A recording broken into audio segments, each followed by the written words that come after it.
사랑과 은혜의 하나님 아버지, 이 시간 주님 말씀을 전하려 합니다. 제 생각과 말이 아니라 성령께서 친히 제 입술을 주장하시고 듣는 성도들의 마음을 열어주셔서 말씀이 생명이 되고 능력이 되게 하옵소서. 베드로를 회복시킨 주님, 오늘 이 자리에도 우리를 회복시키시고 사람을 낳는 어부에서 양을 먹이는 목자로 세워주옵소서. 예수 그리스도 이름으로 기도드립니다. 아멘. 오늘의 설교 제목은 보는 바와 같이 베드로의 신앙 여정을 여러분과 요한복음 21장을 근거로 해서 살펴보려고 합니다. 여러분, 우리도 삶의 여정이 있습니다. 그 삶이 단순하지 않죠. 여러 가지 기쁨과 슬픔과 애로사항을 겪으면서 오늘 이 자리까지 왔습니다. 우리의 주인공 베드로, 어떤 삶의 여정에서 고기를 낚던 어부가 사람을 낚는 어부가 되었는지, 그리고 나중에는 내 양을 먹이라, 치라, 먹이라 하면서 예수님으로부터 목자의 사명을 받았는지를 살펴보겠습니다.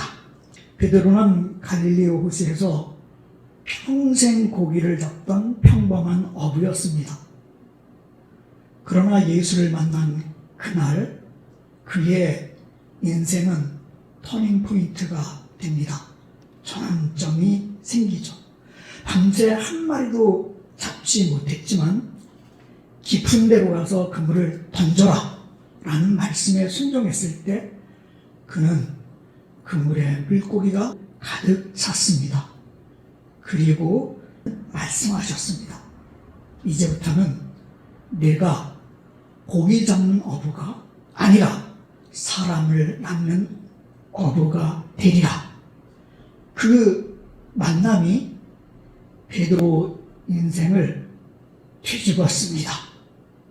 여러분, 우리의 삶에도 터닝포인트가 있습니다. 누구를 만났냐에 따라서 어떤 변화가 생길 때가 있습니다. 저 같은 경우는 중학교 2학년 때 그 시골 학교에서 변영평 수학선생을 만나서 수학에 눈을 뜨고 지금까지 수학으로 살고 있습니다. 또한 청년 때는 서재일 원로 목사님을 만나서, 청년 때는 담임 목사님이셨죠. 사랑하는 아내도 만나고 또한 신학도 접해하게 해서 이 자리에 섰습니다. 이와 같이 우리의 삶은 중요한 만남이 있습니다. 여러분 삶에 어떤 만남이 있었기에 지금 소중한 이 자리에 앉아 있습니까? 뒤돌아보면 분명히 여러분을 전도한 소중한 만남이 있었을 겁니다. 사람일 수도 있고 아니면 베드로처럼 성부 하나님, 성자 예수님일 수도 있고 또 성령의 감동 강화로 변화받아서 이 자리에 앉아 있을 수도 있습니다. 이와 같이 우리 삶 속에는 만남이 어떤 전환점이 되기도 하고 축복이 되기도 합니다. 자, 우리의 주인공 베드로도 예수님을 만나서 고기를 낚는 어부가 아니라 사람을 낚는 전도자가 되었습니다. 사명자가 되었습니다. 그러나 사명자도 실패할 수 있습니다. 예수님이 잡히던 밤, 닭이 울기 전에 베드로는 부인하기 시작했습니다. 나는 그 사람을 알지 못해요. 닭이 울자 예수님과 눈이 마주쳤고 그는 밖에 나가서 통곡했습니다. 여러분도 베드로처럼 사명자일 수 있고 또한 이렇게 실패할 수 있습니다. 부활의 소식이 들렸지만 베드로의 마음은 여전히 죄책감에 휩싸여서 결국 나는 다시 고기 잡으러 가노라 하고 옛 직업으로 되돌아갑니다. 김영삼 정부 때 IMF가 터졌는데 그때 농촌 인구가 늘어나기 시작했답니다. 귀농하는 사람들이 많아진 거죠. 그 이유는 사업을 하다 실패하니까 고향으로 귀향해서 새 출발하고자 했던 거죠. 아마 베드로도 비슷한 심정이 아니었을까 그런 생각을 해봤습니다. 그런데 우리의 주님은 거기서 포기하지 않으셨습니다. 베드로를 다시 찾아오셨습니다. 요한복음 21장 14절을 읽겠습니다. 다 같이 시작. 이것은 예수께서 죽은 자 가운데서 살아나신 후에 세 번째로 제자들에 나타나신 것이야. 몇 번째라고요? 세 번째입니다. 세 번 부인한 그에게 주님은 세 번 사랑으로 다가오셨습니다. 부활한 주님이라 우리 육신의 눈으로는 볼 수가 없는데 일부러 그에게 나타나시고 찾아오신 겁니다. 여러분, 우리가 중고등학교 다닐 때 우리 교과서에서 유명한 이야기가 배운 게 있습니다. 삼국지에 유비가 제갈령을 얻기 위해 세 번이나 치악산 같은 그 산속에 있는 풀집, 초가집에 찾아간 사건, 그거를 삼고초려라고 합니다. 유비는 자신의 나라를 세우기 위해 그리고 그 능력 있는 인재를 얻고자 겸손하게 세 번이나 찾아갔습니다. 그러나 그것은 어디까지나 자기의 욕심과 그리고 자기의 조건과 상대적인 목표와 정성이 있었습니다. 그러나 우리 예수님은 어떠하십니까? 우리 예수님은 실패한 제자를 위해 스승을 찾은 게 아니고 탁월한 인재를 찾은 게 아니라 실패한 제자를 찾은 겁니다. 죄책감에 무너진 영혼을 찾은 겁니다. 그것도 한 번, 두 번, 세 번 찾은 것이 아니라 부단히 찾아오시는 무한한 삼고초려의 주님이십니다. 조건이 아닙니다. 아가페 사랑으로 세 번이 아니라 70번이라도 찾아 다시 세워주신 겁니다. 이것이 예수님이 삼고초려 무조건의 사랑입니다. 요한복음 21장 17절을 읽겠습니다. 시작.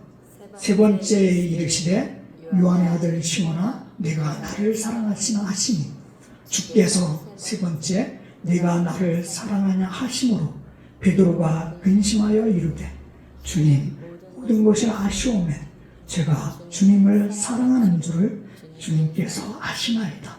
예수께서 이르시되 내 양을 먹이라. 요한의 아들 시몬아 내가 나를 사랑하느냐? 세 번 부인했던 베드로에게 주님은 세 번 묻으셨습니다. 이 질문은 책망이 아니라 회복시키기 위한 사랑이었습니다. 이전에 베드로는 큰 소리 쳤습니다. 자신만만했습니다. 다 버려도 다 배신해도 나는 주님을 버리지 않겠습니다.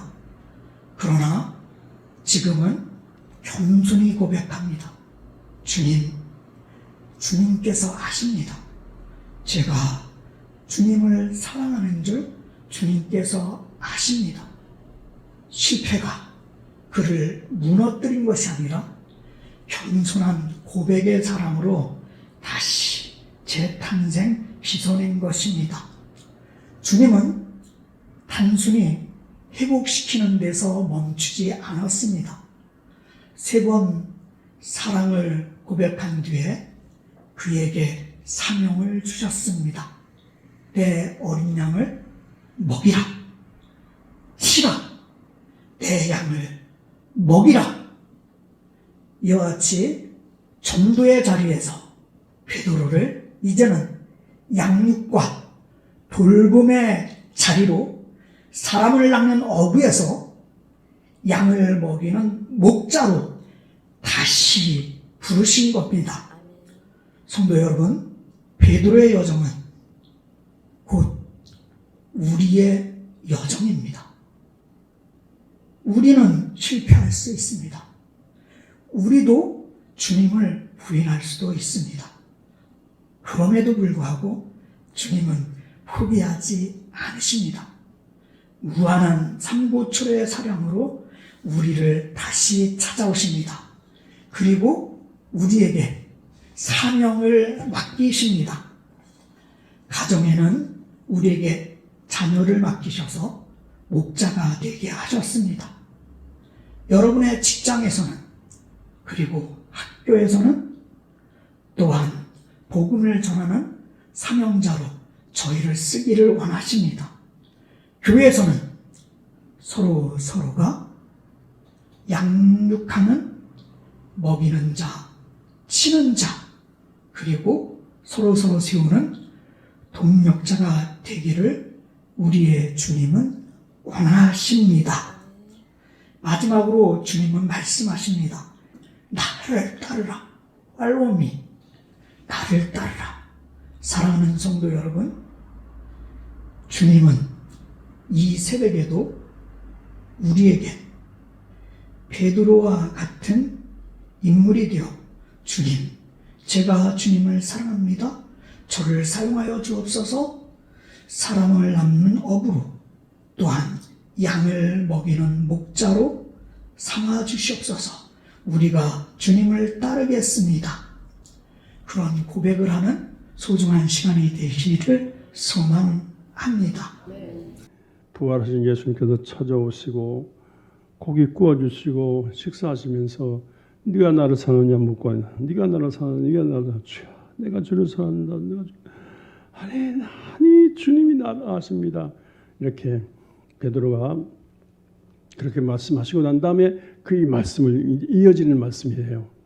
그러니까 주님께서 베드로에게 주님 사랑하시는, 내가 얼마나 주를 사랑하는지,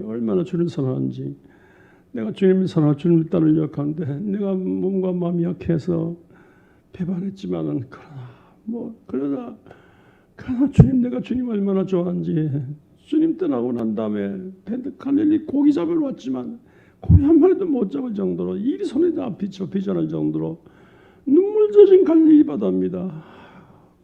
주님이 얼마나 그리운지. 그런데 주님께서 주님께 가까이 가셨는데 주님이 나를 찾아오셨군요. 나를 찾아오시고 하면서, 근데 얼마나 주님을 사랑하는지 배반해 놓고 눈물로 회개하면서 전 그 사정을 아시고 주님께서 찾아오셨어요. 찾아와서 불 피워놓고 불절 때 예수님 3번 부인한 것처럼 그 연출을 하시면서 네가 나를 사랑하냐 묻고, 그걸 확인하고 난 다음에, 확인할 필요도 없어요. 주님이 먼저 알아요.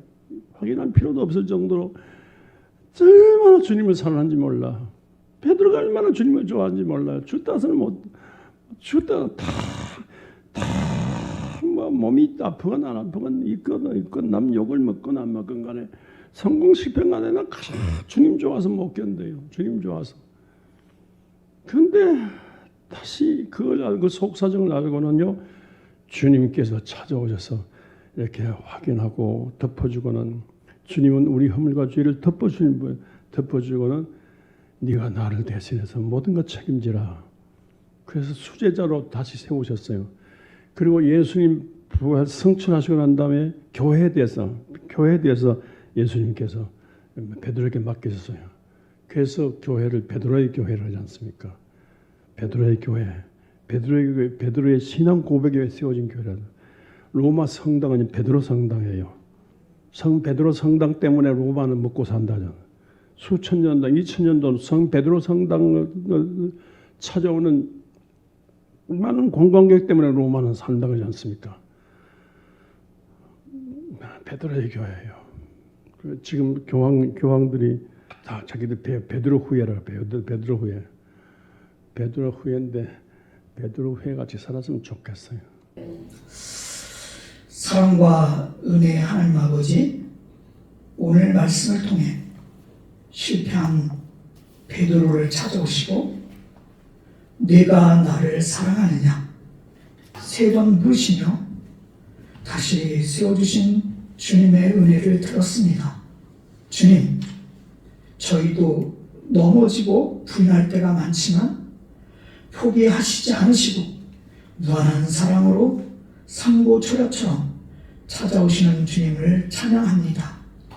이제는 옛삶으로 돌아가지 않고 주님은 따르는 사명자의 길을 걷게 하옵소서.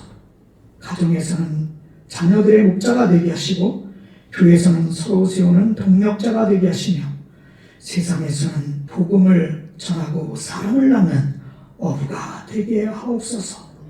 오늘 이 시간 저희도 베드로처럼 고백합니다. 주님, 제가 주님을 사랑합니다.